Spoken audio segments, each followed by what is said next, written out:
Speaking of old man, let's talk about John Leguizamo. So John Leguizamo, as y'all know, is in or may not know it. Well, at this point, a lot of people have seen the movie. He is in The Odyssey. I think he is phenomenal in the role that he plays in the film.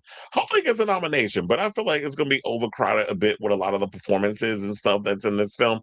But excuse me, while promoting The Odyssey, he talked about one of my favorite movies, which is To Wong Fu, Thanks for Everything, Julie Newmar. Now, y'all know I love that film. I'm even gonna do a watch party for that on my Patreon. I just need to get around the. I gotta find out one of the streaming services on. If it's not, then I'll just watch it on my. I'll probably buy it and watch it that way because I don't own it on a digital forefront or digital standpoint. But anyway, so he actually talked about To Wong Fu, which is like literally one of my favorite movies. I remember when that movie first came out, I was just obsessed. I wanted to see that movie so bad. I never got around to seeing it in a theater, but when it became available on VHS, child, let me tell you, I wore that fucking movie out. I remember all the lines from it. I mean, it was like, what was it? You're just a boy in a dress. Little Latin boy in drag, are you crying? It's like, especially Noxzema had some of the best lines up in that movie. Rizzo. There was a bunch of different words and phrases and things that I started picking up in that movie. And of course, the line that RuPaul says because she plays Rachel Tension, and you see the guy up on that comes out with the harness on. It was like, I don't know who he is, but if it's a snowstorm tonight, he's going on my tires. It's like I know so many of the lines for that movie. I am obsessed with Tuan Fu. Had a lot of great lines. Unfortunately, the movie did not do well because Priscilla, Queen of the Desert, was out, and everybody was obsessing over that movie. And I will tell you this: I did not see Priscilla, Queen of the Desert until maybe a couple of years ago. It's all right.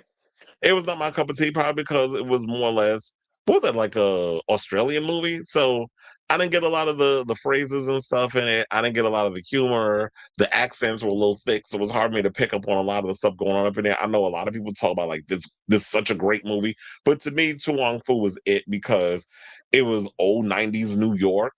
A lot of drag queens that I remember seeing growing up when you had like so many great drag icons were all up in that movie where they shot that scene at Webster Hall in the beginning where they did like the drag contest.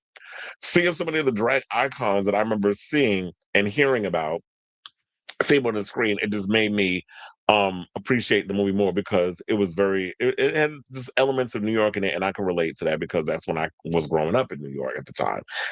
So, To Wong Fu, Thanks for Everything, Julie Newmar came out in September of 1995, many years before drag culture became commonplace on television screens. Although, oddly, also many years before it became a hot button political talking point in state legislatures. In the film, Leguizamo plays drag princess.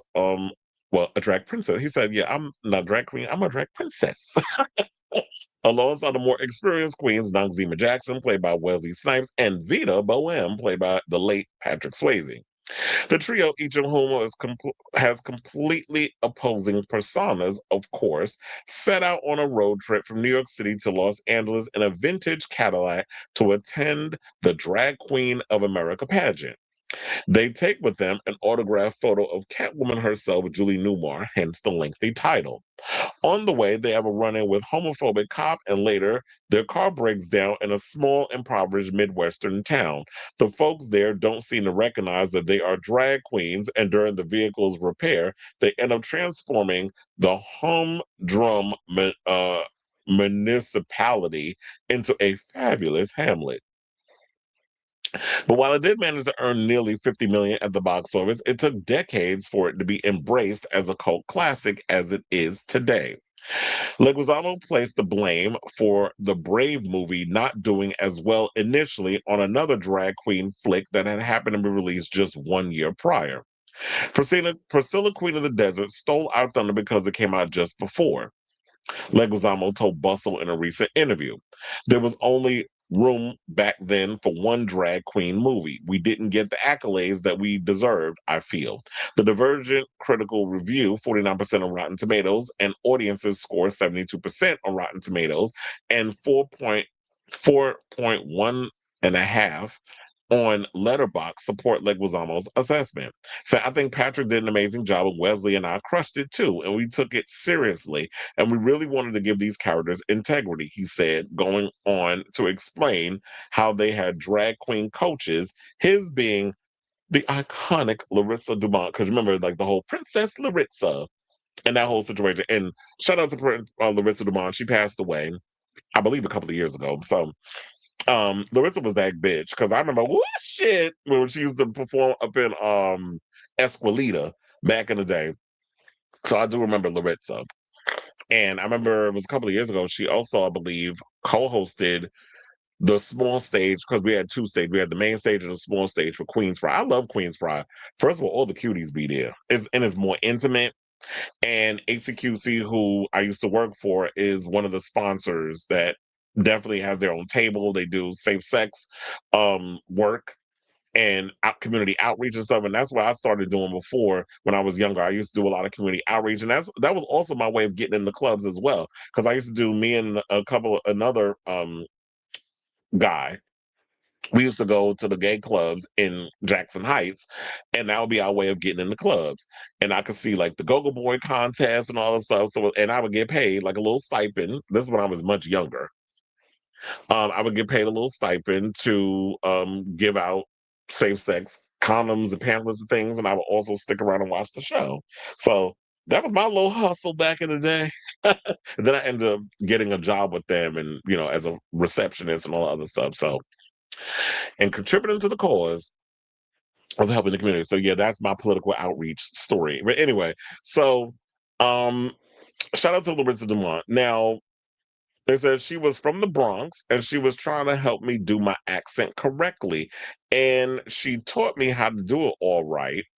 I loved her and I borrowed as much from her as I could, the Ice Age star recalled. Now, perhaps more importantly, the movie has been embraced by the LGBTQ plus community, whose opinion Leguizamo places the highest importance on. He said LGBTQ plus teenagers came up to me and said that movie gave them the courage to come out to their family. That's what you hope your work does, gives people a sense that they're seen and they're important and their lives matter, and that's what you hope that you do with your work. And shout out to John Leguizamo. I've always been a big fan of his, and also he's from Jackson Heights, Queens. So him being from Queens and Colombian. Let me tell you, them Colombian boys can get it. But I've always loved me some John Leguizamo because he was always somebody who told it like it is. I've also liked his comedy specials that we do, Disco Rama. Oh no, it was a disco, it was Spicko Rama. And all the little comedy stuff. That's how I got introduced to John Leguizamo. Um, was from a friend of mine who used to watch a lot of his comedy stuff, and that's how I would watch like old tapes and stuff of his, and then I found out that he was an actor, and then yeah, but I definitely agree with him on that. That when it came down to Tu Wong Fu, it coming out in like the mid '90s, it definitely was that template for giving kids, especially my generation, the opportunity to want to come out of the closet and be yourself and being like this movie being a reference point where you're saying like, see, I'm not saying I want to do drag, but yes, I'm a homosexual and we're not dangerous or whatever the case. And yeah, it was the whole thing of like, gays being sexless eunuchs and all this other stuff. But at the time, you had to find a way to ease it on it because, we were going through the AIDS, Holocaust, and so many other negative things that were affecting a lot of our community at the time. The 90s was a great time, especially when, being bold and really pushing the boundaries of art and seeing a lot of queer representation at that time because we had the indie movie boom and all the other stuff. So I don't necessarily think that Two on Four was an indie movie. I definitely think it was a little more mainstream because I do remember watching the episode of Oprah where they had the cast on there and they were showing like the opening montage of them getting ready and dragging the audience, like, all the soccer moms is all excited. Oh, yeah, I'm saying, and then people sitting there making comments about, um, well, he's not as ugly as a woman. I'm like, that's how the drag queens look back in the day. It wasn't all about realness, like when you do in ballroom and stuff. Drag queens literally look like men in wigs with the padding and the boobs and all that stuff. There was some that could get away with it, but drag wasn't as like like over the top and glammed out like what you see with Drag Race. Drag Race definitely elevated drag. But prior to that, it was all about, okay, you get a man to get glammed up in a cute gown because it was all about the ballroom gowns and glamour and all the and the big hair and all the other stuff. Very Lady Bunny, and like the Regina, like that whole Regina Spektor hair or whatever the case you want to call it, like that, the big boofy hair and the big gowns, great gowns, beautiful gowns. So yeah, so I love this movie. I'm glad that it's finally getting its just due. I'm glad that John Leguizamo is talking about it. Yeah, like he's a big fan of this film and how that movie alone resonates with so many people, and he loves that. So shout out to you, John. He's one of the good ones, and I met him a couple of times. He is definitely a nice guy. So shout out to him. That was back in the day when I used to work at AMC, where he would come in and do like Q&As and stuff for his for like certain films that he was in. Always a nice, very much a gentleman, very down home, and always down to take pictures. So I definitely want to hear from y'all. What do you guys think of this story? Are you a fan of Tu Wong Fu? Is it like one of your? I'd say it's one of my favorite Leguizamo movies. I mean, yeah, I like a lot of movies that he's been in. Of course, Sid from Ice Age. I even liked him in Executive Decision, even though he had a small part. Especially that story he tells about that asshole Steven Seagal. I love his legendary stories about him and so many other things that he's been in. So yeah, I definitely want to hear your thoughts on this. Let me know them in the comments down below.